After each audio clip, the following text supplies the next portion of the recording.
Chapter 55, Exit Silently, 1. The estate had an eerie atmosphere. If hundreds of people had been waiting with weapons in hand, the opponent might have seemed easier to deal with. But although they had been notified in advance of Ma Zhongsu's visit, their preparations were no different from usual. This showed that these guys were certainly not ordinary. Well, if they were, Saigon wouldn't have been taken out. A man came out to guide us to the main hall. Yeon was sitting in the middle of the hall, with about 20 men lined up around him. They must be the strongest warriors among the night merchants here. Their eyes were clearly different from those of ordinary martial artists. The reason they looked frightening was because you could feel that their viciousness and anger stemmed from a kind of contempt for martial world people. Not only them, but men were also hiding their bodies here and there on the pillars around. Their eyes shone like beasts eyeing their prey. Although I knew that their individual martial arts weren't that high, they didn't look easy to deal with at all. I had already seen how they fight. Their martial arts weren't much, but the problem was the hidden weapons. Moreover, they were poisoned hidden weapons, so one had to be extremely careful. Ma Zhongsu also seemed to sense the ambush, as he swallowed hard. He was tense. I walked confidently to about 10 steps away from Yeon and then introduced Ma Zhongsu. This is young Master Ma Zhongsu, successor of the Heavenly Blade sect. Greet him properly. Then Yeon stood up and greeted politely with a cupped hand salute. Welcome, I am Yeon, the master of these insignificant ones. What brings such esteemed guests to this humble place? Ma Zhongsu returned the cupped hand salute and briefly introduced himself. After that, I stepped forward as we had discussed in the carriage earlier. What else would bring us here? Yeon was also very tense, so there was a palpable tension in the air. I knew what he was worried about. He must be concerned that we might have come about Saigon's death. I smiled and said, Young Master Ma has come to borrow money from you. Yeon was startled by those words. He hadn't expected Ma Zhongsu to come to him to borrow money. Why are you so surprised? Isn't this your main business? Of course, but I can't believe such an esteemed person would come to borrow money from this insignificant one. Even esteemed people need money sometimes. Only then did Yeon feel relieved. At least we hadn't come for revenge. Yeon asked with a slightly more relaxed expression. How much do you need? 100,000 taels. Yeon's expression, which had been relaxing, stiffened again. Not only was it an enormous amount, but he couldn't guess the other party's true intentions. Whether we had purely come to borrow money, or if we were offering to cover up Saigon's death for 100,000 taels. I secretly sent a voice transmission to Yeon. You killed a Heavenly Blade sect person, shouldn't you pay this much at least? Yeon flinched. It was a reaction mixed with surprise and anger. I quickly continued the voice transmission. Test your luck. See if you can touch the successor of the Heavenly Blade sect and get away with it. Do you think we came here without any precautions? If you lend us 100,000 taels, we'll forget about that incident. Of course, we'll pay interest and return the money. Yeon sent a voice transmission back. Why are you talking through voice transmission? The moment we mention Saigon's death out loud, we'll have to eliminate all of you. Even if we don't want to, that's how things will progress. You know, right? We're people who value face more than life. After sending that sharp-tone voice transmission, I spoke in a gentle tone this time. You must have heard the news, but young Master Ma will be establishing his foundation in Shandong from now on. I believe this transaction will be a great help for your future. It was also a subtle threat. Because if the deal didn't happen, the opposite would be true. Give me a moment to think. Of course. Yeon closed his eyes tightly and fell into thought. He thought that it must have been Ma Zhongsu's people who had informed them of Saigon's whereabouts. They had used him to eliminate a troublesome subordinate. Borrowing money and getting rid of a subordinate. From Yeon's perspective, he couldn't help but think this way. Those bastards! He thought they were even dirtier and pettier than themselves. Given how things had turned out, he had no choice but to lend the money. Unless 100,000 taels was his entire fortune, he couldn't risk his life over it. It was a situation where he had to lend it first and then consider revenge or whatever later.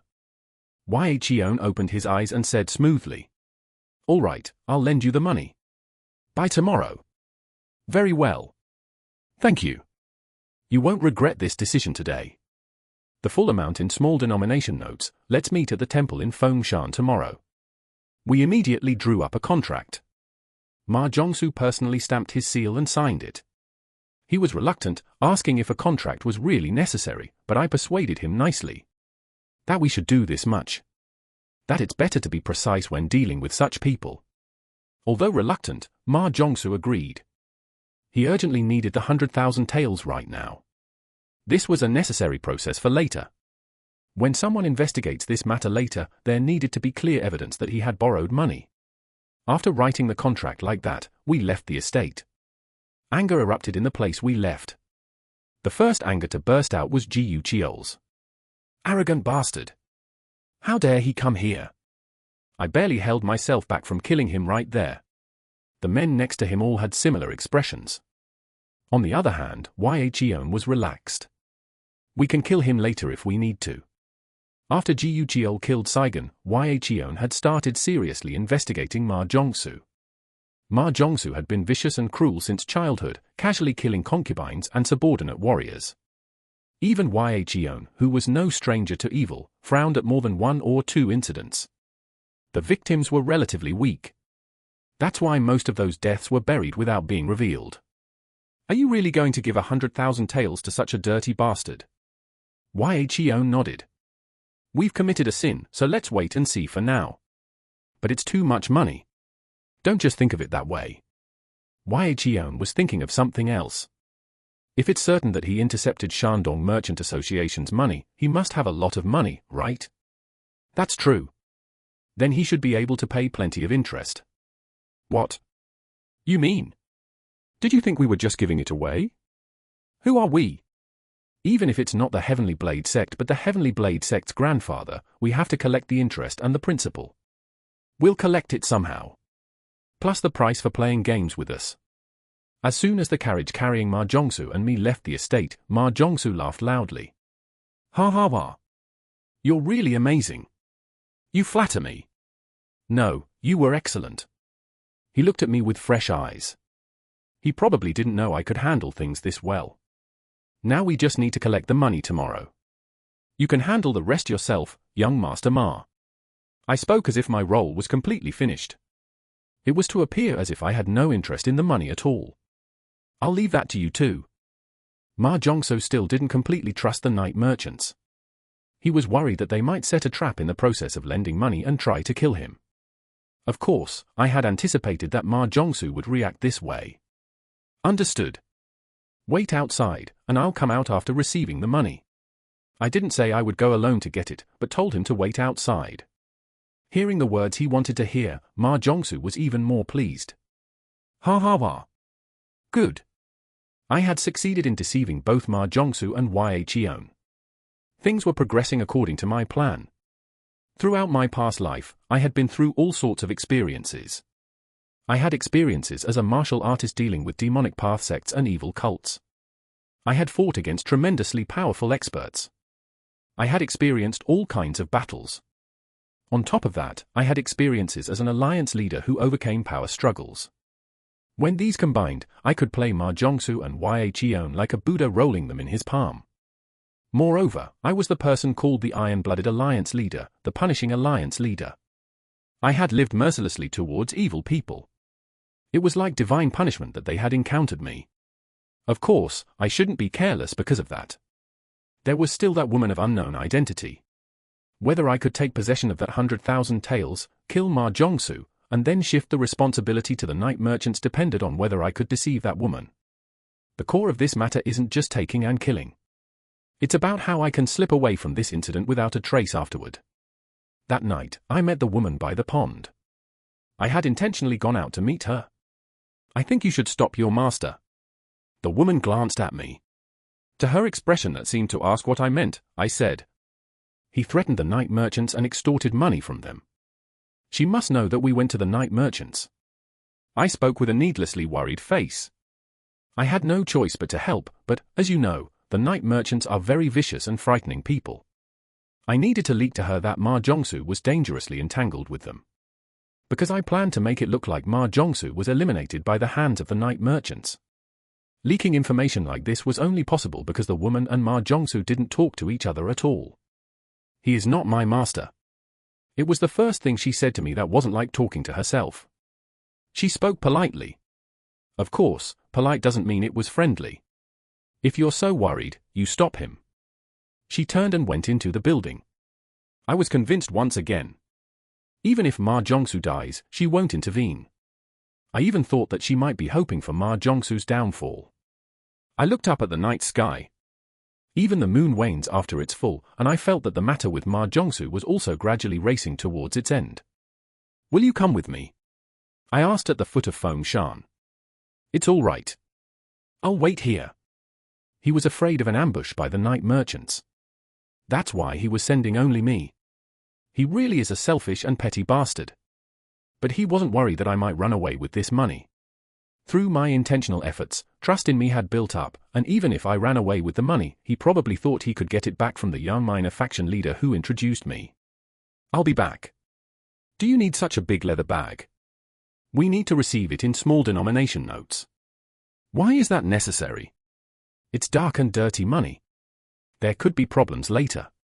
You're thorough as always. Is it because I'm thorough? It's because I need this money. Yes, I'll be back. I climbed the mountain, carrying a large leather bag. Jiu Chiel was waiting inside the temple with a few men.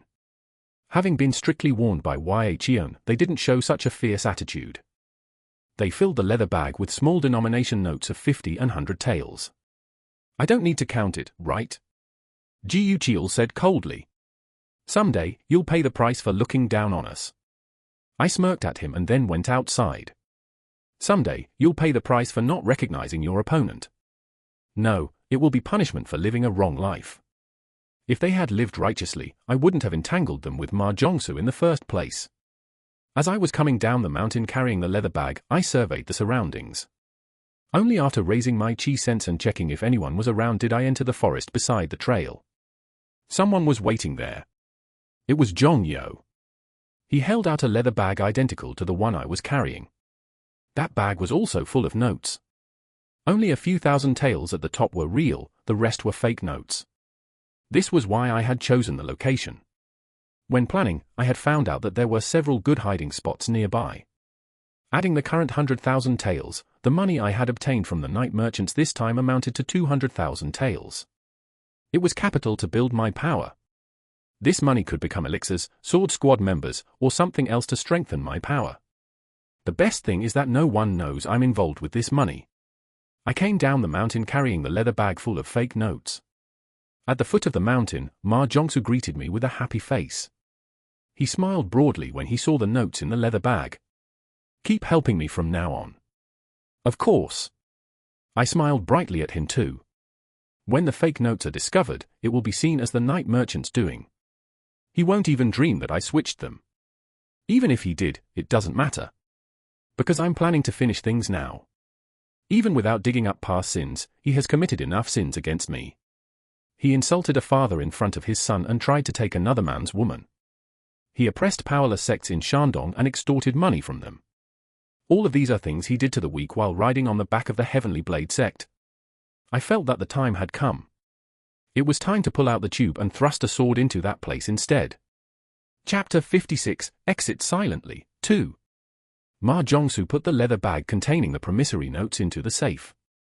The smile didn't leave his face, pleased at having accomplished something unexpected. He called the woman and told her about borrowing the money. After boasting as if he had done what I had done, he proudly added, "You should have seen how they trembled before me. I was listening to this story from outside the door. How can he be so shameless? Even knowing that I'm listening outside. Relay it properly." Understood. After those words were heard, the woman came out. She glanced at me.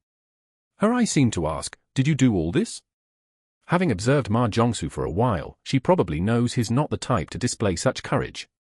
I didn't give her a look that would judge whether it was true or not. She immediately left. Watching her back as she left, I suddenly had such a doubt. Was she really sent by Ma Bongji? No matter how much Ma Jongsu was a morally corrupt person who was losing in the succession fight, could she show such a cold reaction to the flesh and blood of the master she serves?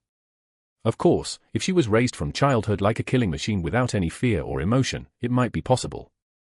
What if she wasn't raised by Ma Bongji? Is that why she can behave like that? But even with that assumption, questions remain. Why would a third party send someone they raised to accompany Ma Bongji's offspring? Why did Ma Bongji allow it? Warrior Gal, come in. Yes. As I entered, he said with a smile. I borrowed Warrior Gal's achievements a bit. Is that okay? Of course. Ha ha, as expected, you're big-hearted. I knew you would be. I smiled pleasantly at his insincere praise. There's one thing I'm curious about. What is it? Did women like that accompany the other successors too? Ma Zhongsu nodded. That's what I've heard. Are they all women? I've heard there are both women and men. But why do you ask? I thought I should know everything if I'm going to help young Master Ma in the future. I was trying to extract as much information as possible before killing him. Not knowing this, Ma Zhongsu smiled contentedly. Then, how did your father become the alliance leader? Did he prepare for a long time? Well, of course. The answer didn't come immediately. This means Ma Zhongsu doesn't know well either. Well, how could he take care of all of them when he carelessly fathered over 20 children? Why do you ask that? I just imagined the scene of young Master Ma becoming the martial righteous alliance leader. Me becoming the alliance leader? Isn't that too far-fetched? It's not necessarily far-fetched. If you become the successor, it's quite possible, isn't it? It might be possible if you help me. Since we're on the topic, let me ask. Who do you consider your strongest competitor? Probably Ma Qiugun. Ma Qiugun was the fifth among Ma Bongji's 22 sons and currently held the position of interim sect leader of the Heavenly Blade sect. I had seen Ma Qiugun before, and unlike Ma Bongji's son, he was smart, intelligent, and had a decent personality. Who's next? Ma Ryongin, 1, is cunning, Ma Younghua, 2, is treacherous. Ma Gungtai, 3, is just stupidly strong, and Ma Songhu, 4, is a naive child who doesn't know the ways of the world. Of course, this evaluation is just Ma Zhongsu's opinion. I'll have to meet them to know what they're really like. They're probably not worse than this Ma Zhongsu. Ma Qiugun, Ma Ryongin, Ma Younghua, Ma Gungtai, Ma Songhu, and Ma Zhongsu. These were the 6 people fighting for succession. One of them is interfering with my work. Ma Zhongsu gritted his teeth. Isn't it because young Master Ma is the most threatening in the succession fight? Ma Zhongsu's expression brightened at these sweet words. I said with a sincere expression. I will help you wholeheartedly from now on. I'll trust only you, warrior gal. Ma Zhongsu brought up an unexpected topic. By the way, we're going to Jinan. To Jinan? Yes. I'm only telling you this, but I've been having some trouble lately. The contract for establishing the Martial Arts Academy was cancelled when the funding from Shandong Merchant Association was cut off. Ah, so that happened. So this time, I'm going to go directly with the money. I need to make the contract as soon as possible when I get there. There was a way to call the person to make the contract here. But it would take time to send the message, and there was no guarantee that he would come immediately after receiving the news. There were rumors that he had gone bankrupt. He probably wouldn't come, thinking it was a trick and making excuses. That's why I'm going directly. I lowered my voice and said, but it's dangerous to move with such a large sum of 100,000 taels. I'm only going to take 20,000 taels needed for the contract deposit. If I take you and that woman from earlier, it should be enough for an escort. Although he disliked and disapproved of the woman, he disliked the idea of having the money stolen even more. Of course, there was a safe way to move the money. He could deposit the money at the local branch here and withdraw it at the Jinan branch. But that would require waiting at least 10 days. In a situation where every day counted, that wasn't possible. If she comes along, I think we can rest easy. You trust her? How could that be? You even warned me to be careful of her? I just meant 2 hands are better than 1. We'll leave early tomorrow. Get ready. Yes. I briefly considered eliminating him tonight. But I decided against it. An opportunity had arisen to learn about that woman's identity while traveling together to Jinan. Don't be happy that you've survived a few more days. You're just unlucky. Because you'll have to taste an even deeper despair when you find out the promissory notes are fake. The next day, I was driving the carriage. The woman was sitting next to me. We couldn't refuse Ma Jongsu's order that she must come along. We had been traveling for a while, but she hadn't said a word. Knowing she was usually silent, I didn't try to start a conversation. I could see her hands up close. Unlike typical women's hands, hers were very rough. The calluses on the back of her hands were those of someone who had properly trained their fists. So she did learn barehanded martial arts. I could tell she had undergone very harsh training for a long time. There were also scars. A long one extending from the back of her left hand to her arm. I couldn't see how far the scar went because it was covered by her clothes. I thought she might have many more scars on her body besides that one. Sensing my gaze, the woman subtly hid her hand. I felt a bit sorry, but pretending not to have seen seemed more impolite. Did you learn barehanded martial arts? After a moment, she answered. Yes. Why barehanded martial arts in particular? Barehanded martial arts were not commonly chosen by women. Probably because they're inherently lacking in strength. I didn't have a choice. The conversation paused for a moment. That statement almost confirmed that she had been raised in some organization from a very young age. I was once fascinated by barehanded martial arts too. The idea of fighting with just bare fists, without any weapons, seemed incredibly appealing. I was speaking sincerely. Besides swordsmanship, I had learned various martial arts. I learned several martial arts including saber techniques, spear techniques, and barehanded techniques. Among them, I was particularly interested in barehanded techniques because of the Peerless Wind God Fist 5 I learned at the time. The Peerless Wind God Fist was the martial art of the Fist King from 2 generations ago, which I learned after discovering the secret manual in the Martial Righteous Alliance's archives. Not only was it difficult to learn alone, but at the time, my pride in the soul-reaping Azura sword art was sky-high, so I only learned it to about 5 stars before quitting. If I hadn't learned swordsmanship, I might have seriously pursued barehanded martial arts. Then she blurted out. That's an excuse. I turned to look at her, and she stared back. You just didn't want to learn barehanded martial arts. While swordsmanship requires delicate hand movements, isn't barehanded martial arts more aggressive in nature? Unless the martial art I learned was saber techniques, swordsmanship and barehanded martial arts don't mesh well. Who says that? For a moment, I was taken aback. What I had just said was something anyone who had learned even a little martial arts would know. She must have heard such things before. Did you ask the world's greatest martial arts master? No. Look here, mysterious lady. This is the world's greatest martial arts master speaking to you. Then she said, I don't think the world's greatest martial arts master would say such things. They wouldn't be bound by such formalities.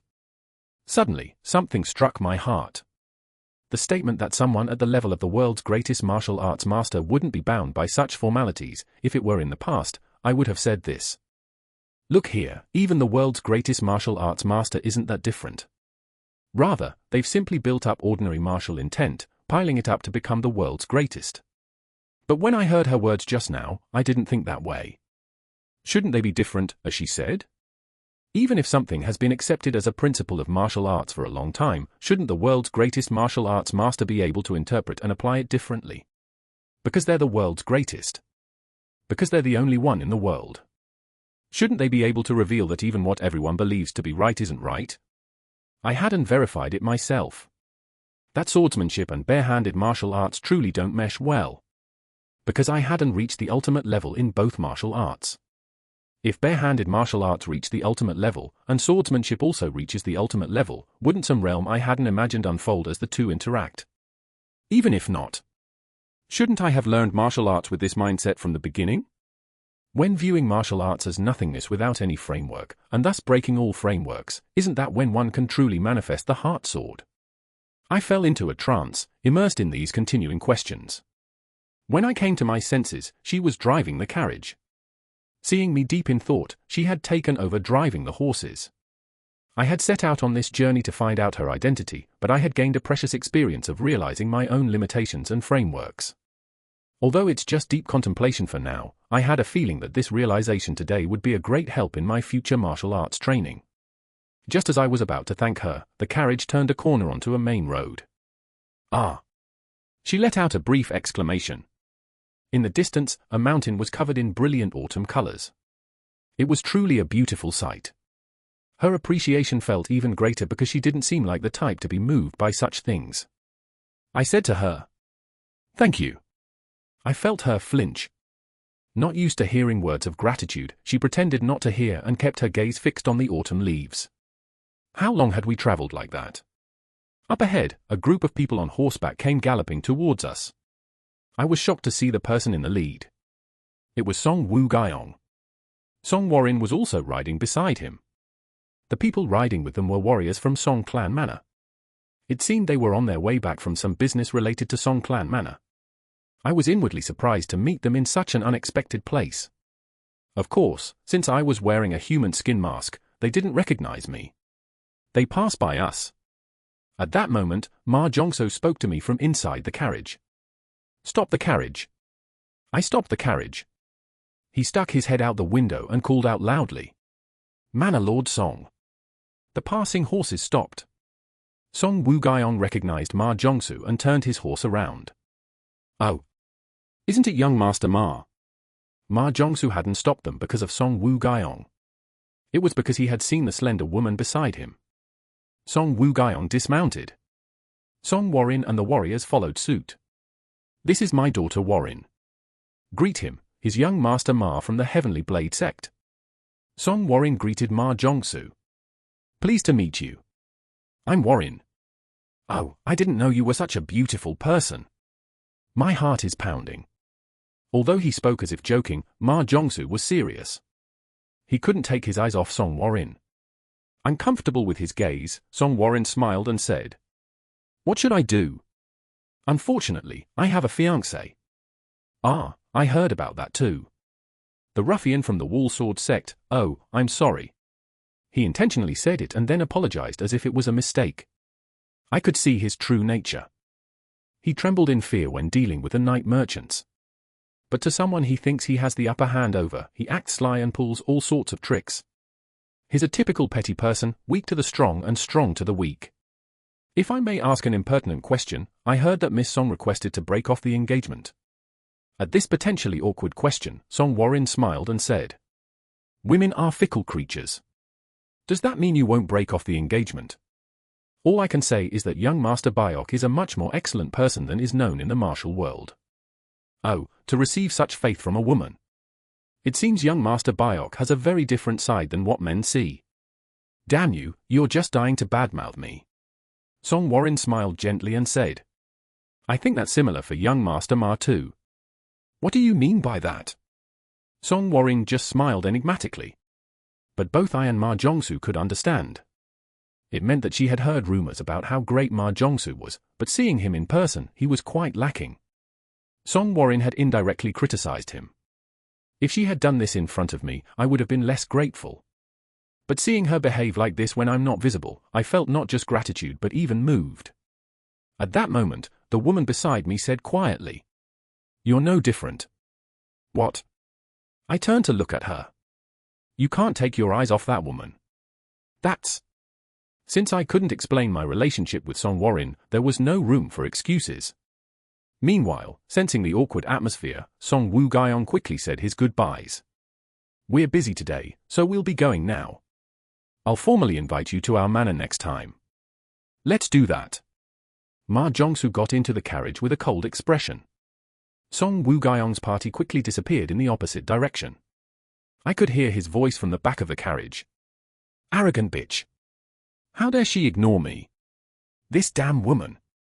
Listening to his angry words, I smiled. A petty person who likes to trample on others can never tolerate being treated the same way. Ha ha ha. "Well done, Warrin." I increased the speed of the carriage. The sound of the wind drowned out Ma Jongsu's voice. Chapter 57, Exit Silently, 3. Upon arriving in Jinan, we immediately went to conclude the contract. The person in charge of the construction was a man named Du Jong, famous for building good houses in Jinan. I didn't expect young Master Ma to come in person like this. Although he had dealt with tough laborers all his life, at this moment, he was nervous. He was anxious, wondering if we had come for revenge because he had cancelled the contract. When I didn't come in person, false rumors started circulating. Du Zhong said in a fluster. I'm sorry. The people who work on construction sites live day by day. So if things don't proceed according to schedule. Ma Zhongsu raised his hand to stop him. I didn't come to hear excuses. At this cold remark, Du Zhong closed his mouth. He was being cautious, given who he was dealing with and the fact that he had cancelled the contract. Ma Zhongsu raised the promissory notes. Here, 20,000 taels as a deposit. I've added 10,000 more than the original deposit, so don't get swept up in rumors anymore and focus on the construction. Right now. He couldn't bring himself to say it was difficult. Ma Zhongsu was glaring at him as if he would kill him. Du Zhong sighed and said, I understand. I'll do my best. He had decided that he had no choice but to postpone other ongoing projects, even if it meant taking a loss. He really didn't want to, but he had no choice. Ha ha ha. You thought well. Let's start by drawing up the contract. Du Zhong called someone to bring the contract. Please wait a moment. He left his seat for a moment. He probably went to deposit the promissory notes at a nearby money exchange. 20,000 taels was a large sum, equivalent to 1/5 of the total construction cost. Ma Zhongsu stamped his seal and signed. He looked much happier than when he had been reluctant to sign the contract with the night merchants earlier. After a while, Du Zhong returned. His expression was dark. You're back? He looked at Ma Zhongsu and spoke carefully. There seems to have been some mistake. What do you mean? The promissory notes you gave, they're fake. What? Ma Zhongsu was startled. I also pretended to be surprised and shouted. That's nonsense. Du Zhong looked back and forth between me and Ma Zhongsu and asked carefully. Do you really not know about this? I shouted loudly. Who do you think this person is, to use fake promissory notes? Besides, would he commit something that would be discovered so quickly? This matter would greatly tarnish the honor of the Heavenly Blade sect. Du Zhong said with relief. He seemed to have been afraid that we might have brought fake notes to cause trouble out of anger for cancelling the contract. I thought so too. Let's go together and check. We followed Du Zhong out. We went to a nearby continental money exchange and confirmed that the promissory notes were fake. It was revealed that 18,000 taels were fake, except for 2,000 taels. Only the 2,000 taels I had placed on top, in case they checked, were real. Ma Zhongsu berated Du Zhong. You switched them, didn't you? Oh no. Absolutely not. Du Zhong fell prostrate, begging for his life. I said to Ma Zhongsu, how could he have known in advance to prepare fake notes? Then, a suspicious gaze flew towards me. Why are you looking at me like that? You're not suspecting me, are you? I looked at Ma Zhongsu with an expression of complete innocence. Soon, Ma Zhongsu withdrew his suspicion.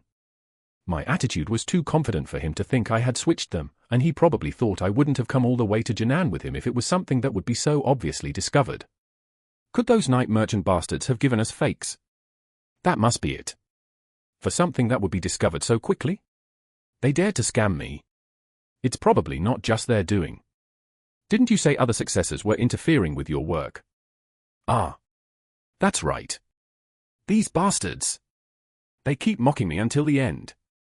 Ma Zhongsu thought that the one who killed Saigon had colluded with the night merchants. Ah. He screamed, unable to contain his anger.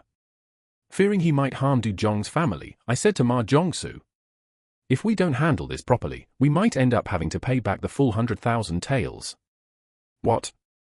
You stamped your seal and signed the loan agreement, didn't you? So we should quickly return and check the remaining notes first. If there was any mistake, we need to correct it. We hurriedly returned to Yang Minor faction. We took the remaining notes from the safe to the money exchange to check, but all the notes were fake. Ma Zhongsu smashed another desk and had a fit again. I will never forgive them. I won't let a single night merchant in Shandong live. Of course you shouldn't. I'll call everyone who can help me from the main sect. To hell with the successor test. At the center of that anger was the thought that he had been disrespected. I wanted to tell him. This is karma. You've lived disrespecting others much more than this. Those disrespects have finally returned to you. Of course, even if I told him, he probably wouldn't accept it. Bring me alcohol. Alcohol. I brought him alcohol. I brought a lot. Where's that bitch? Where is she? I haven't seen her today. HMPH. That rat-like bitch. Hiding like a ghost. Ma Jongsu gulped down the alcohol straight from the bottle. I went outside, making an excuse to bring some food. She was in the corridor. I had met her earlier when bringing the alcohol too. Why didn't you tell him I was here? Well, as you can see, young Master Ma's condition isn't good. Gratitude flashed in the woman's eyes. There was no need to say thank you. Considering the great realization she had given me on the way to Jinan, this didn't even count as repayment. And that night, the drunken Ma Jongsu was walking somewhere. He was heading toward Song Clan Manor. As his intoxication increased, he thought of Song Warren and began to feel the desire to violate her. Once the lust started, it kept growing. Her beautiful image wouldn't leave his mind, and the blood rushing to his lower body wouldn't subside. He finally decided to go through with it. He couldn't endure the anger and pressure he had been experiencing lately. Added to that was a feeling of let whatever happens, happen. At this rate, it was clear he would fail in the successor selection. If he couldn't become the successor anyway, he would either be killed by the new successor or live an even more miserable life. In the end, he made a decision he shouldn't have. Of course, he had a plan. Even if he was a descendant of the Heavenly Blade sect, he couldn't handle the consequences of violating the daughter of the Song Clan Manor leader. He would wear a mask, break in, and violate her. He planned to use an aphrodisiac he always carried. It was a powder that could be sprinkled lightly while she slept. He justified this dirty decision. Damn bitch. You said you'd make me regret it. He was using the grudge he held from her words on the way to Jinan as an excuse. Arrogant bitch. Let's see how you act when you're drugged. His footsteps quickened. At that moment, someone was blocking the road. Who are you? Ma Jongsu didn't recognize the opponent. Of course not. I was waiting, wearing a new mask. I spoke coldly towards him. In this martial world, there are things you shouldn't touch. It meant my father, it meant Song Warren, it meant the Shandong martial world, and it also meant Du Zhong, who had to make the contract forcibly earlier. It meant all the people he had trampled on. But he needed to understand it this way. No one has survived after touching the night merchant's money. Because that woman would be watching from somewhere. You bastard! Not content with giving me fake notes, you come looking for me. You son of a bitch, you've really done it now. Ma Jongsu exuded killing intent and drew his sword. He was certainly a master. For a 25-year-old kid drunk on alcohol and lust to emit such chi, it was admirable. I could feel anew the potential of the 5 great clans of the Central Plains. But that wasn't enough to face me. I could have killed him faster, but I was conscious of the eyes watching. Clang, clang, clang, clang, clang. The fierce fight with him continued. I didn't use the soul-reaping Azura sword arts or the White Moon sword technique. I faced him without using any forms. I imitated the sword techniques mainly used by assassins among the enemies I had faced in my past life. It was a form solely for killing the opponent, without any flashiness. In an instant, over 50 exchanges passed. Just when I thought this should be enough, I properly put power and speed into my sword. The two swords crossed. Ma Jongsu's sword stabbed the air, but my sword pierced his chest. Thud! Ugh! He looked down at the sword piercing his chest with bulging eyes. The pain was secondary. He was overwhelmed with fear. He had only stabbed others, never having been stabbed himself.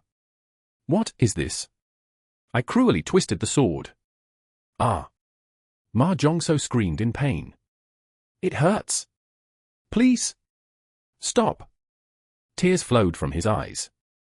It would be nice if they were tears of repentance, but they were tears of pain and fear. Tears of resentment. Please? I don't want to die like this. You don't need to feel resentful. This is the price you deserve to pay. You might want to say that. How hard it was to be born as the child of a concubine in the Heavenly Blade sect. That you became a monster to survive. But so what? Not everyone becomes a monster because of their environment. It's just an excuse. Blaming your evil deeds on the environment. Swish! My sword, quickly pulled out, stabbed his neck again. Thud! Ma Jongsu spat blood from his neck. Swish. Thud. Swish. Thud. I quickly stabbed him several times, pulling out the sword each time. He had already died after the second stab, but I stabbed him multiple times. This was the night merchant's way, after all. Ma Jongsu fell with a thud like a bundle of straw. A pool of blood quickly formed. As I retrieved my sword and turned around, sure enough, she was watching me from a distant tree. Cold eyes. Sharp presence. She was certainly strong. I thought she might even be stronger than Saigon. But she didn't rush at me. If she had intended to, she would have intervened when the fight with Ma Jongsu broke out. Looking at her, I warned coldly. If you touch us, you'll certainly die. After leaving those words, I immediately left the place. The woman didn't chase after me. As I had expected, she was thoroughly an observer. And I saw it. As she picked up Ma Jongsu's corpse under her arm, she smiled faintly. I immediately returned to my room, changed clothes, and put on my original human skin mask. Somehow, I had a feeling she would come to see me before leaving. Sure enough, about an hour later, she came to find me. Talk. A small pebble flew in through the window. When I opened the window, she was standing in the courtyard. She must have left the corpse somewhere outside the wall. Was it because we were facing a farewell? Or was there another feeling? She looked at me with a somewhat complicated expression. I thought that I might be the first person she had ever had a private conversation with in her life. She didn't say she was leaving, nor did she mention that Ma Jongsu was dead. Instead, she said quietly, "My name is Number 7. It was the moment her identity as a secret weapon of some organization was revealed. It must not have been easy for her to say her name was Number 7.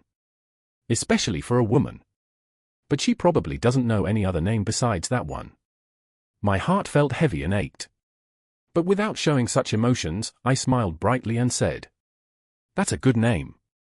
Her name is Number 7 and her identity is unknown. My name, Galpio, is also fake, and this face is fake too." Everything was uncertain, but my encounter with her was more impressive and intense than anything before.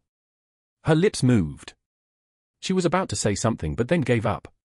She turned around without even a word of farewell. "Wait." She stopped in her tracks as she was walking away. "Why were you looking at the pond so intently?" She turned to look at me and asked. "I heard that lotus flowers bloom from the mud. Is that true?" What she had been looking at wasn't the carp, nor the moon reflected in the pond, but the lotus flowers. "That's what I've heard. So it really is true."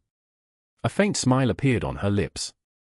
It was the most pleasant and comfortable face I had seen from her so far. With that conversation, she disappeared into the darkness. Will I ever meet her again? It was impossible to know. Even if I never see her again, I won't be able to forget the name Number 7. I stood there for a while, looking up at the autumn moon filling the night sky.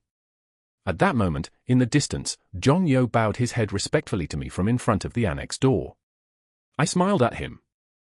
"You've worked hard too, faction leader Zhong. With this, the storm that started when Ma Jongsu came down has ended." "I know.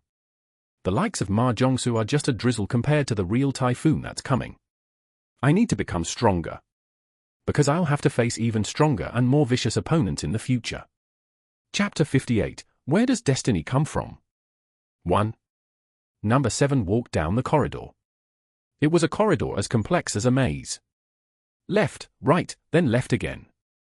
It was the kind of corridor that even someone with a good sense of direction couldn't navigate in one go. After winding through the maze for a while, a long corridor awaited. At the end of the grey corridor, where it seemed like something might jump out from the walls opening on both sides at any moment, there was a single room. When she opened the door and entered, a man was standing with his back turned. Being underground, the room had no windows. The man was looking at a painting hung where a window would have been. It was a dynamic painting of waves crashing against coastal rocks, creating sea foam. It was a stark contrast to this stuffy room. "Ma Jongsu is dead." Her tone was as calm as if she were reporting that it was raining outside. The man's response was similar. "How?" She was reporting Ma Jongsu's death, but not to Ma Bongji. Nor was this man a member of the Martial Righteous Alliance. He died entangled with the night merchants of the Shandong region. "Did you confirm it yourself?" Yes, I saw it with my own eyes. Here's the detailed report. She placed the report she had brought on the table. The man still didn't take his eyes off the painting. Every time I look at this painting, I wonder. Did the artist paint this sea after seeing it, or did they imagine it? What do you think? I don't know.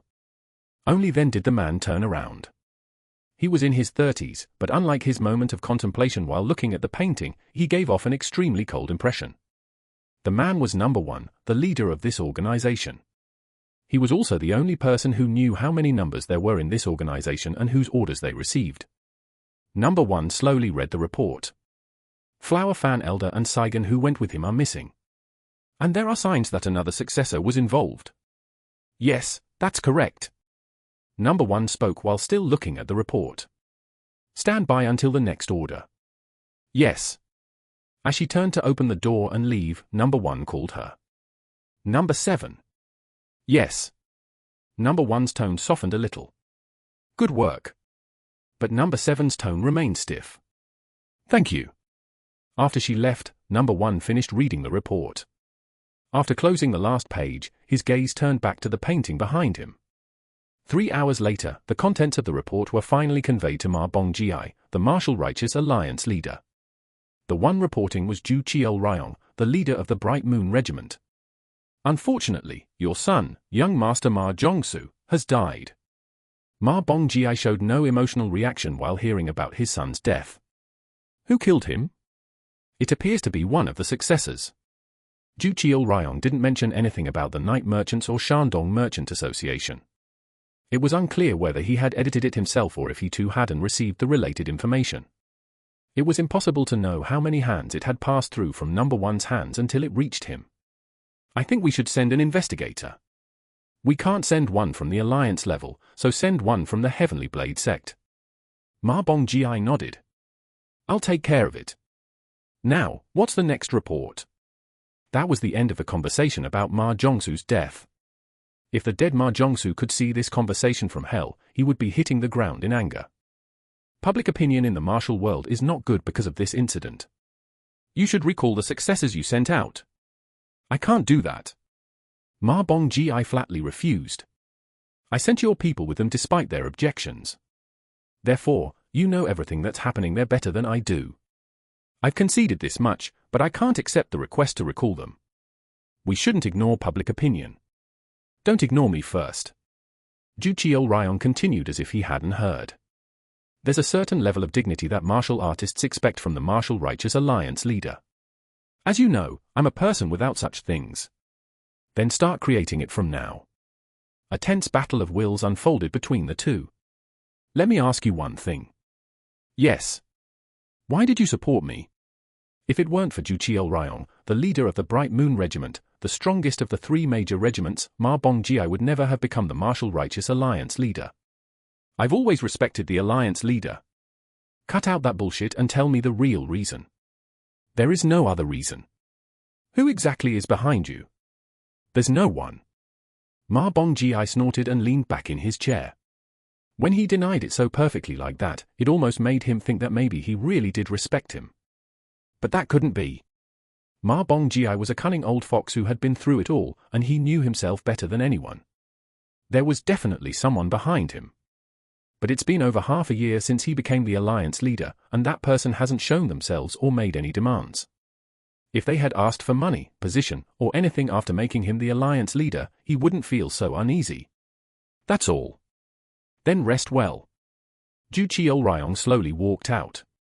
Ma Bongji's eyes flashed as he watched his retreating figure.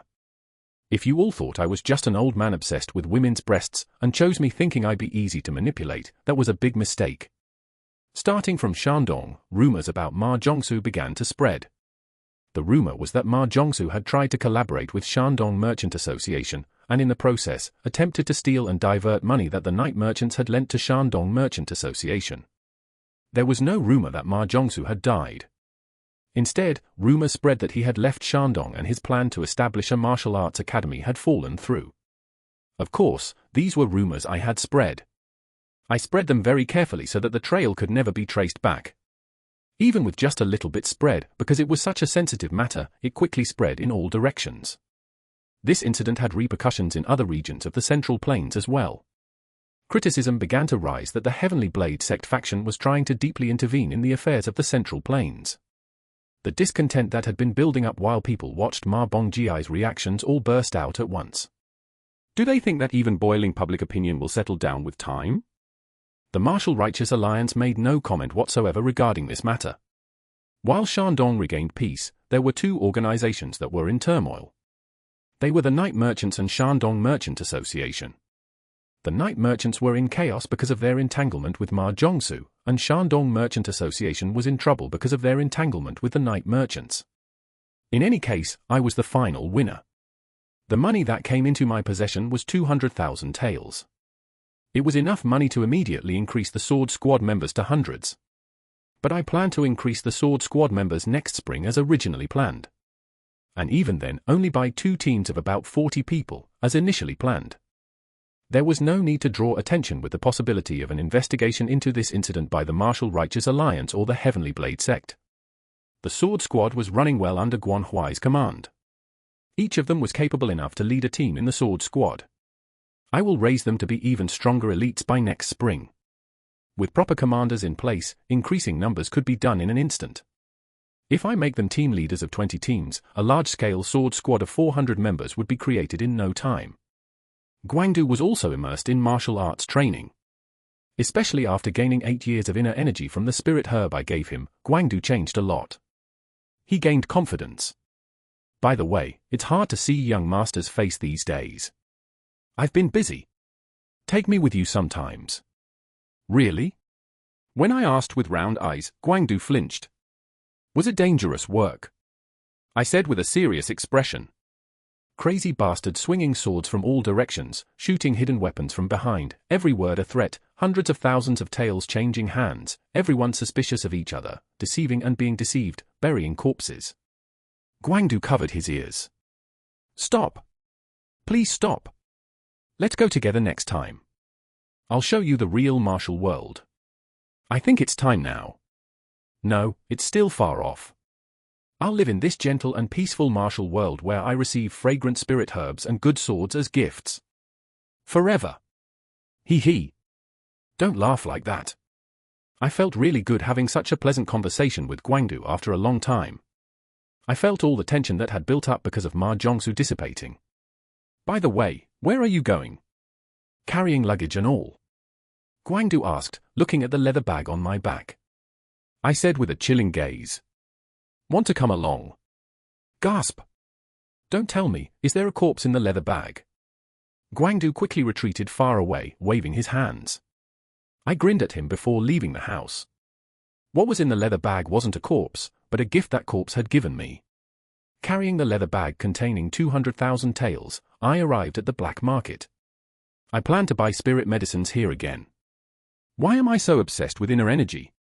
Because it's the surest and fastest way for me to get stronger. Usually, when various spirit medicines are mixed, the purity of inner energy decreases. As inner energy increases, the effects that can be gained from spirit medicines drop sharply, and purity also decreases, so there's a clear limit to building strength with money. Fortunately, because I was cultivating the heavenly martial heart guarding technique, the best heart method, I could turn various spirit medicines into a single pure inner energy. It's inevitable that the effectiveness decreases as inner energy increases. Still, since it's not yet 100 years of inner energy, buying spirit medicines was still an effective choice. There were things I felt while going through this incident with Ma Zhongsu. Unexpected things were happening in the Martial Righteous Alliance. I need to get stronger as quickly as possible. I can already use perfect forms of the soul-reaping Azura sword arts. I'm also building my physical strength by training without fail every day. In this situation, what I needed most was inner energy. I need to surpass 100 years of inner energy soon so I can use the fourth form. It was incomparably stronger than the previous forms. Anyway, I hope there are suitable spirit medicines in the black market. The old man from the black market greeted me. Today too, I came with a different face. The old man gave me a disappointing answer as I looked for spirit medicines. Unfortunately, no spirit medicines have come in. I see. I brought the most money, but there are no spirit medicines. I felt disappointed, but there was nothing I could do. As the old man said, spirit medicines have their owners. I know there aren't any in other branches in Shandong either. The supply of spirit medicines is gradually decreasing. It seems we won't be able to see any spirit medicines this year. Can't be helped. Since you've come, would you like to look at other things? Sure. Right, it wouldn't be bad to look at what other items are available. I left the room, following the old man. After passing through the courtyard of the estate, we arrived at a large exhibition hall. It was so big that it was as large as the main hall of Yan Minor faction where the banquet was held. All sorts of items were displayed there. The interesting thing was that the items there were divided into two categories. Iron bars were set up along the walls. The items beyond those bars were the expensive ones. The items outside were relatively cheaper. I could tell that these ordinary-looking iron bars were not common steel. It might not be as strong as 10,000-year cold iron, but it would be a metal that could block even decent sword chi and sword strength. In my prime, I could raise sword strength to cut even 10,000-year cold iron. It was when I fought against the Black Dragon Emperor, one of the demonic path. He fled through an emergency passage beyond the 10,000-year cold iron, laughing at me mockingly. When I raised my sword strength, he laughed even louder. But you should have seen his expression when my sword strength started cutting through it. In the end, he couldn't fully escape through the emergency passage and was caught and killed by me. The old man led me to where the swords were displayed. The sword you're carrying looks quite old. Why don't you buy a new one? Ha ha ha. I laughed inwardly.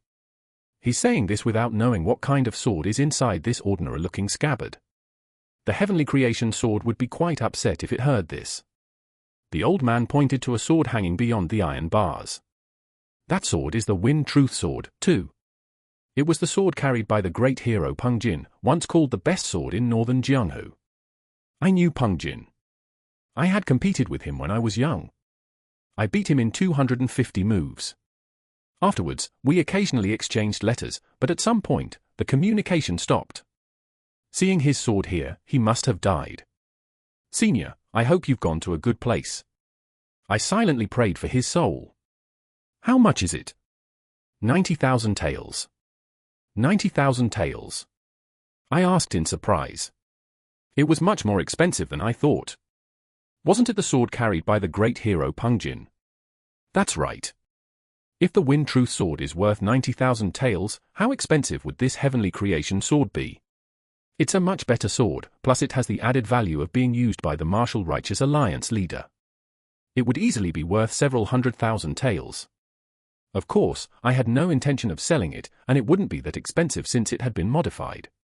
If I brought the Azura King sword, I thought its price would truly be whatever I asked for. Besides the Wind Truth Sword, there were several other swords. They were a notch below the Wind Truth Sword, but still decent. Even those were priced between 30,000 to 50,000 taels. The Wind Truth Sword might be difficult, but I could cut through the lower grade swords with this heavenly creation sword. After looking at the swords, I looked at various other things.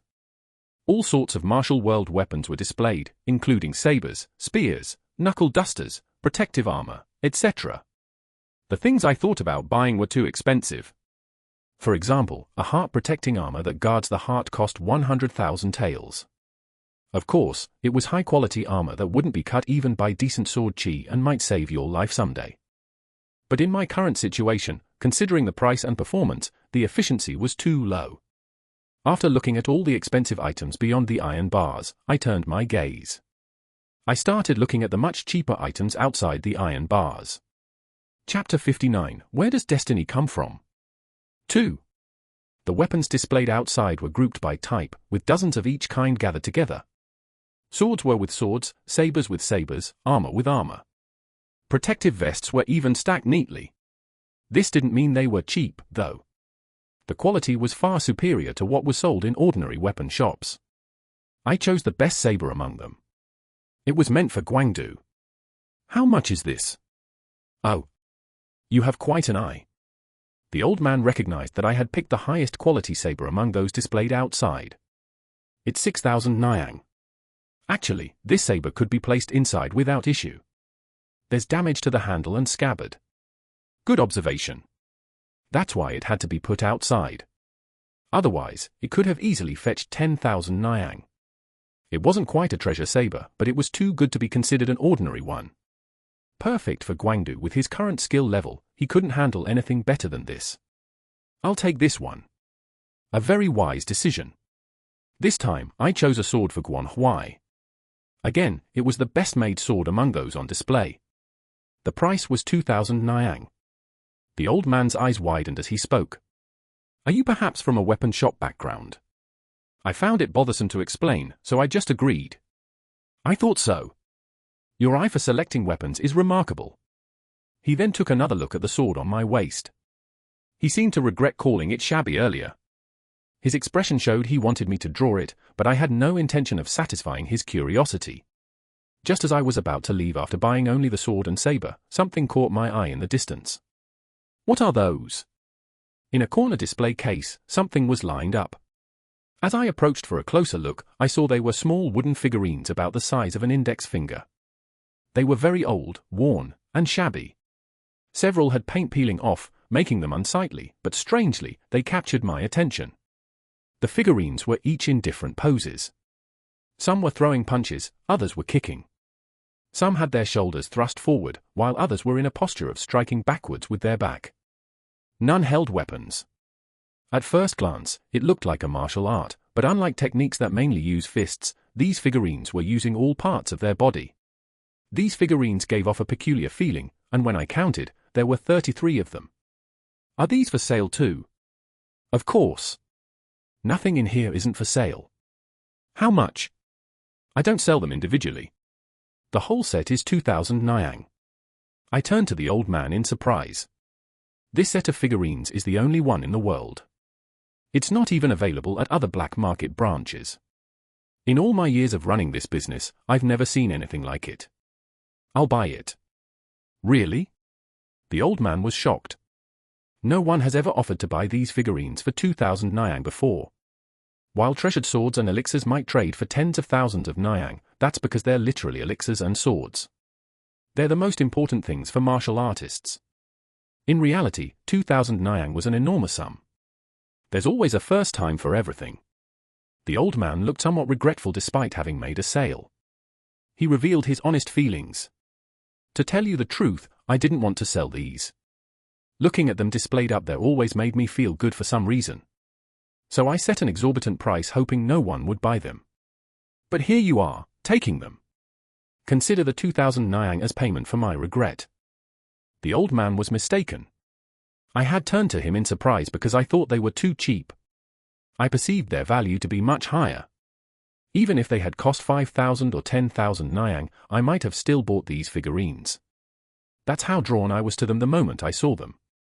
If pressed for a reason, I'd say the poses of the figurines seemed extraordinary. They didn't look like randomly created movements. Something about them made me want to study them closely. Well, if I'm selling, I might as well do it properly. The old man brought a box and packed them in. I noticed it was a specialized box designed specifically for these figurines. The box was divided into 33 compartments, matching the number of figurines. The old man carefully placed the figurines into the box. I received the box and paid him 8,000 Niang for the sword and saber, and 2,000 Niang for the figurines. After paying a total of 10,000 Niang, I left the black market. Come again. I will. If you want to sell those figurines, bring them back. I'll buy them for the same price. I agreed, but I doubt that will ever happen. Although I couldn't buy the elixir I had intended to, I felt oddly satisfied. I had bought swords for Guangdu and Guanhuai, and I felt especially good about purchasing the figurines. With the remaining money, I toured the banks. I distributed the money across the 3 great banks of the Central Plains, the Continental Bank, 1, the Central Plains Bank, 2, and the Wind and Cloud Bank, 3. It was a considerable sum of 190,000 Niang. If elixirs become available at the black market again, I'll buy them, and I'll also invest in the clan and sword squad. Despite not being the type to obsess over money, I felt good. The saying about feeling full without eating, I think I understand it a little now. I returned home in high spirits. I decided to share this good feeling with others. I called Guangdu and Guanhuai to one place. Guanhuai, who had just finished training, came running, looking tense and wondering what was going on. I handed each of them a saber and a sword respectively. Guanhuai, holding the sword, asked, "What kind of sword is this?" It's your sword from now on. Pardon? Guan Huai's eyes widened. As if to add to his surprise that he might have misheard, I added more emotion to it. Thank you for working hard all this time. I'm counting on you in the future too. Master! It's not an extraordinary sword, so don't feel burdened. Use it well. May I draw it once? Guan Huai's voice was trembling. Of course. With a moved expression, Guan Huai drew the sword. Shing. The sound of it being drawn was different from the start. His face was filled with ecstasy. I've never seen such an excellent sword before. Of course. The swords usually carried by ordinary martial artists typically cost a few dozen Niang. Even a really good sword would only cost a few hundred Niang. But this was a 2,000 Niang sword. How good must it feel, and how great must his excitement be? Thank you so much, Master. If it had been any other gift, he wouldn't have been this happy. But Guan Huai was currently putting all his effort into becoming stronger. These days, he would jump out of bed and run to the training ground at the mere mention of martial arts. His joy was even more apparent due to his usually stoic personality. After Guan Huai withdrew, I asked Guangdu, who was standing to one side. You don't seem very happy. How could that be? It's just that the chief was so happy, I stayed quiet. Regrettably, he beat me to it. That can't be true. It's not that he doesn't know how to share in the joy. Guangdu had yielded to Guan Huai. He wanted to let Guan Huai fully express his joy and show it to me. If he had shown his own happiness alongside Guan Huai's, it might have diminished Guan Huai's joy. This is the kind of person Guangdu is. And this is why I like him. Only now did Guangdu draw his saber. It seems pretty decent. Although he had turned away, Guangdu's face was reflected in the blade of the saber. Contrary to his nonchalant words, his expression looked like he might burst into tears at any moment. This saber was incomparable to the one he had received before. It doesn't seem that great. If so, hand it over. There are several people in the small sword squad who use sabers. As I approached to take it away, Guangdu panicked and ran away. Can't you take a joke?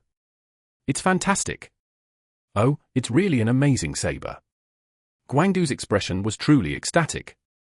Now that he had learned quite a bit of martial arts, he looked fitting holding the saber. Didn't you say the saber I gave you before was the best? This one's more expensive, right? Much more. Then this is the best. Ha ha ha. Putting aside his playfulness, Guangdu looked at me. The infinite respect in his eyes was almost burdensome. Young master must have helped save the martial world in your past life for me to meet you like this. Perhaps so. That's what I said, but I don't think so. It seems I saved the martial world in my past life to meet you.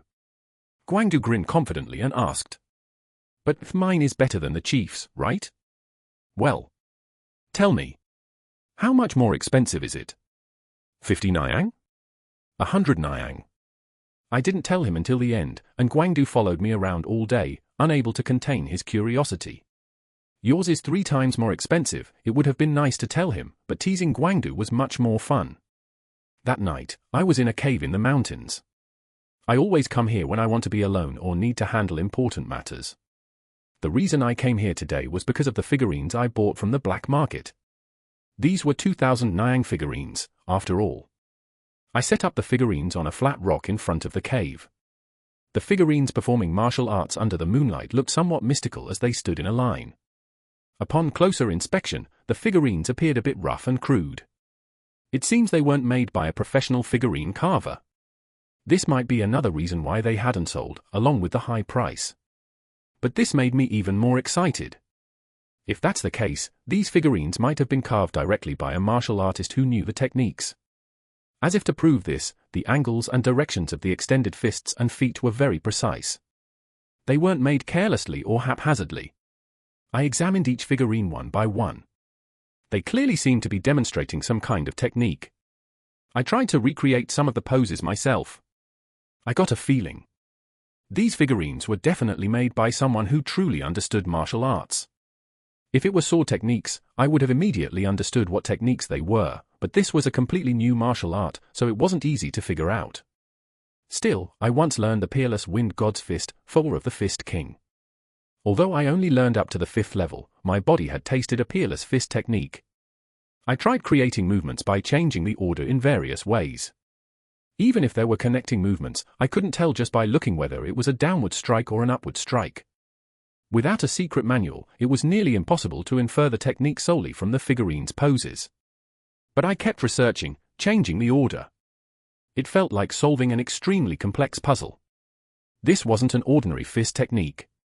It was a martial art that used not just fists and feet, but also the back of the hand, elbows, knees, shoulders, and back, truly using the entire body. That's why there were many confusing parts. I had never experienced such a martial art before. Still, I calmly studied the movements. No matter how unfamiliar the martial art was, I had my past life's martial arts achievements. I tried this way and that way, continuously repeating the movements. Calmly and persistently. When the morning sun rose, I received a reward that only those who don't give up can obtain. I had figured out the techniques demonstrated by the figurines. 5 techniques.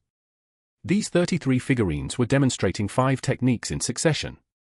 The movements of the techniques were extremely practical and excellent. I could tell just by striking the pose once. However, since I didn't know the mental cultivation method to operate it, I couldn't know how powerful it was. Just how powerful must it be for someone to have made these figurines and left them behind? If I get the chance later, I might be able to properly unleash these techniques. I put the figurines back in the box. Wanting to organize them properly, I inserted them in the order of the techniques. As I was putting in the last, 33rd figurine in this order.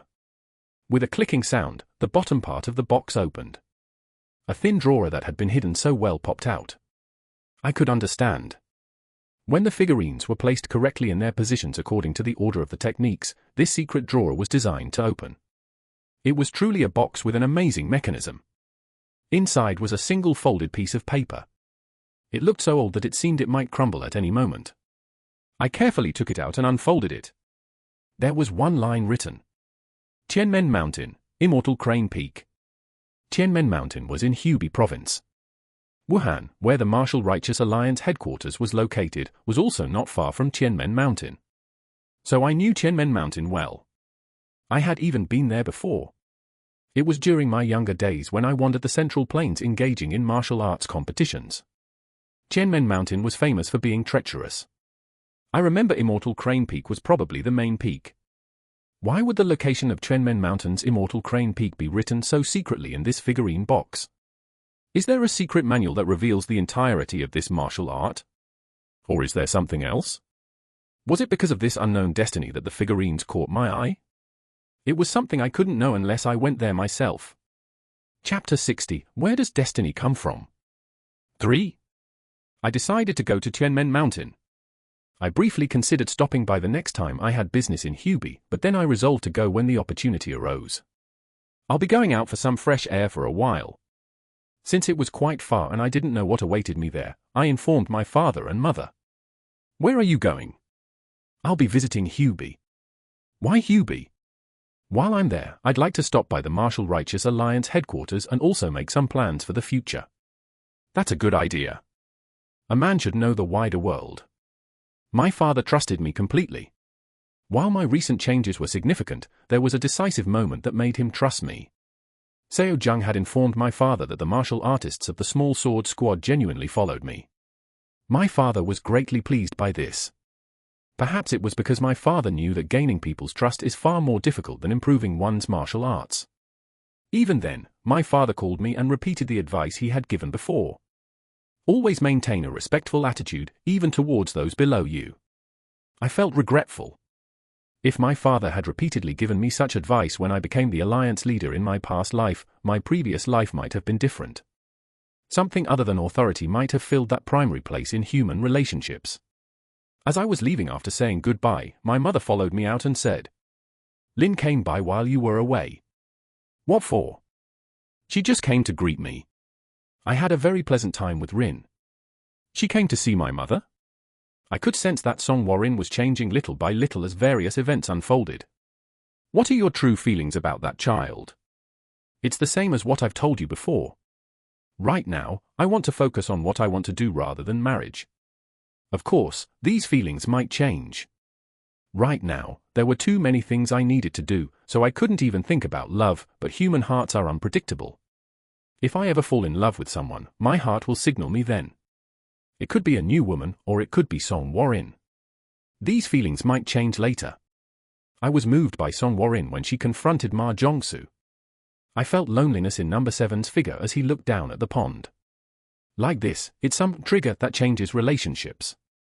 It doesn't matter if it's big or small. If it occurs properly at the right time, everything can change completely. Are you doing what you want to do these days? Yes. Parents who wish for their children to find a good partner are likely most concerned about their child living a lonely and unhappy life. So I confidently told my mother. Mother, I'm very happy these days. Only then did my mother smile. Well, that's good then. Before I leave, I'll stop by the Song family mansion briefly. If it's because of me, there's no need to do that. To my mother, who was trying to reduce her son's burden, I smiled and said, "No, I was planning to go anyway." I felt grateful that she had come to see my mother while I was away. I also felt concerned about Song Woo-gyeong, who had punished me by ordering me to meet Song Warin frequently for beating her up. Ha ha ha. Welcome. Song Woo-gyeong was greatly pleased by my visit. It wouldn't be polite to him if I didn't at least pretend to accept the punishment he had given. Well, greetings are done, so hurry along to Lin. All right. Song Woo-gyeong almost pushed me out. Seeing how satisfied he looked, I thought I had made the right decision to come. Suran guided me to where Song Warin was. Her gaze towards me wasn't friendly. Since it was understandable, I pretended not to notice. When we arrived near the training ground, Suran stopped. I know it's presumptuous of me to say this, but I'll say just one thing. Go ahead. Please never do that again in the future. I beg you. Her face clearly showed her concern for her master. It won't happen again. Thank you. She bowed politely. At first glance, she might seem prickly and disrespectful, but I actually felt more fond of Suran. It must not have been easy for her to say such things to me. But she bravely did so out of concern for Song Warin. Isn't willingly doing uncomfortable things the true sign of caring for someone? I felt reassured that Suran was by her side. Song Warin was practicing swordplay in the training ground. When she demonstrated her techniques with her slender arms and legs, it was truly beautiful. Seeing her drenched in sweat and training hard made for a pleasing sight. She was practicing the technique I had pointed out to her. It seemed she was studying it to eliminate her weaknesses. Young Master Byok Gong has arrived. At Suran's words, Song Warin stopped her training and walked towards us. You came. Sorry for interrupting your training. No, I was about to finish anyway. The swelling on her face had subsided and was barely noticeable now. Was it just my imagination? She seemed even brighter than before. I heard you came to our house. I visited your mother. Come to think of it, I heard that Song Warin's mother died when she was young. In my past life, I grew up under my mother's care, but she grew up under her father's. She looked at me and said, "Would you watch my technique once?" Of course. She demonstrated the technique from before. Last time, you evaded this way and broke my technique. So I thought of this method. She showed a slightly modified version of her technique. It was certainly an improvement that addressed the previous weakness. She had found a fairly good solution in a relatively short time. I extended my hand in one direction without drawing my sword, just indicating the direction. But what if I attack like this? Song Warin let out a short exclamation of "var." In changing her technique, a new weakness had emerged that wasn't there before. So the method I found wasn't the answer. I nodded. She smiled and said, "Thank you. I'll think about it again." She could have asked me to teach her how to perfect the technique, but she didn't. She wanted to figure it out on her own. So, what brings you here? Punishment. What? I relayed what Song Woo-gyeong had said when he came last time. Ah, father. She made an expression that seemed to say, he's hopeless. We chatted about various things. Perhaps because we were more comfortable now, the conversation flowed smoothly. We talked for about an hour before saying goodbye. You said you're going to Hubei, right? Have a good trip. Thanks. As I turned and walked away, I heard her mumble to herself from afar. Next time, just come without the excuse of punishment. She probably thought I wouldn't hear it, but it was clearly audible to my keen ears. Pretending not to have heard, I left the place. 6 days later, I arrived at a village near Tuenmen Mountain. There were several villages around Tuenmen Mountain, and the one I arrived at was near Immortal Crane Peak.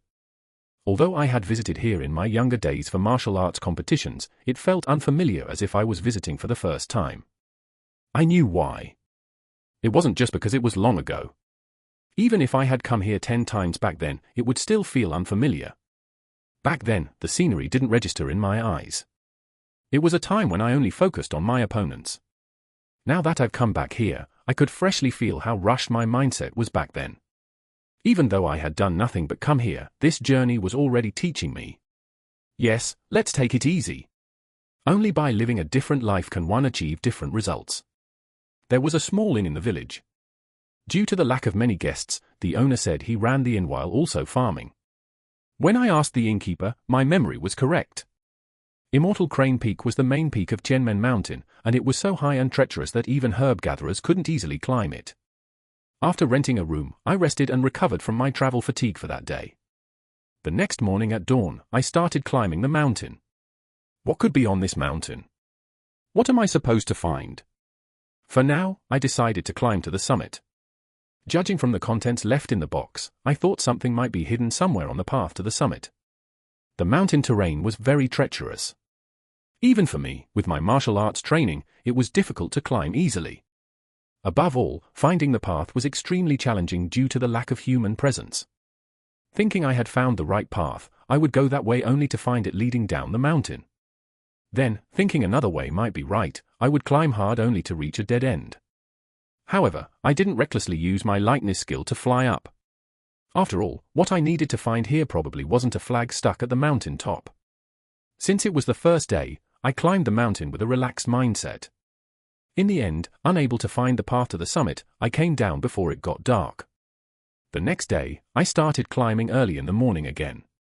Having already experienced getting lost yesterday, I was able to climb faster and more easily today. But when I got a bit further than yesterday, I lost my way again.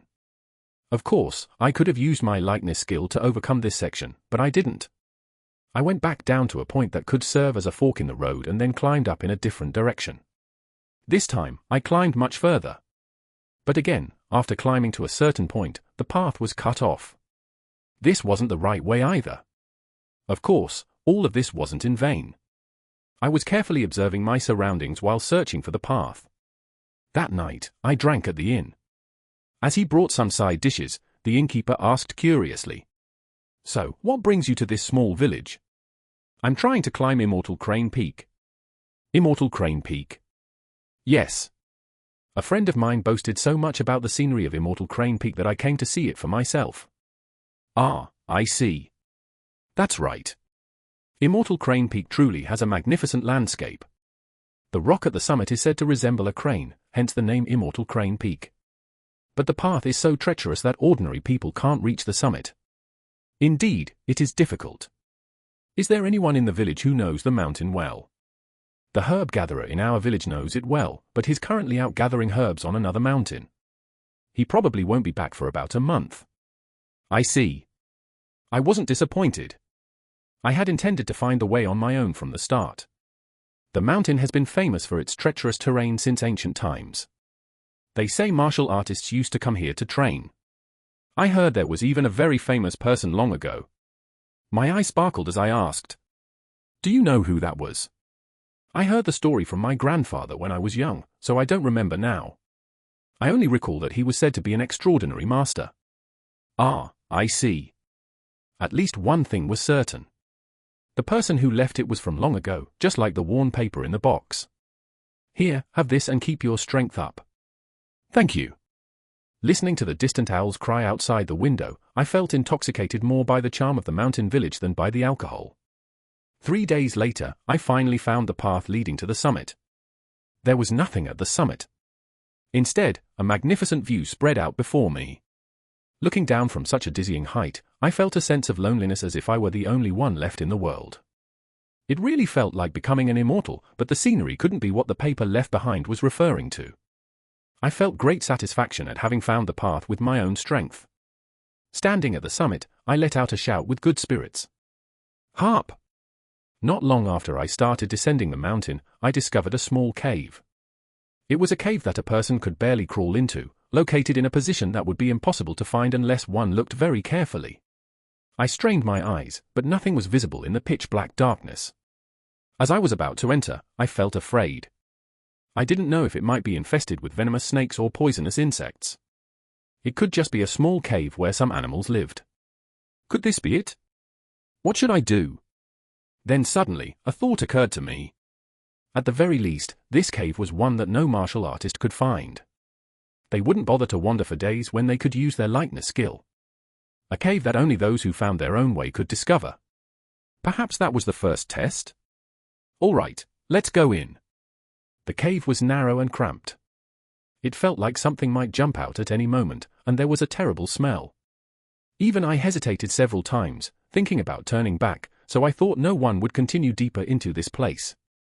Fortunately, there were no snakes or poisonous insects. After crawling for a while, the cave gradually widened, and I was able to stand up. I saw a bright light ahead. When I excitedly went out towards that light. Gasp! I was startled. There was only enough space for 1 foot, and below was a cliff. Looking up, I saw that the summit was above. It was the part where the crane's tail jutted out, and beneath the protruding rock that looked like a tail, I could see a small cave. From the summit, it was impossible to see that there was a cave below, and even if one tried to look down, the rock slanted downwards, making it invisible from that position. Only from this cliff ledge could the entrance to that cave be seen. I knew. The place that the paper in the box led to was that cave.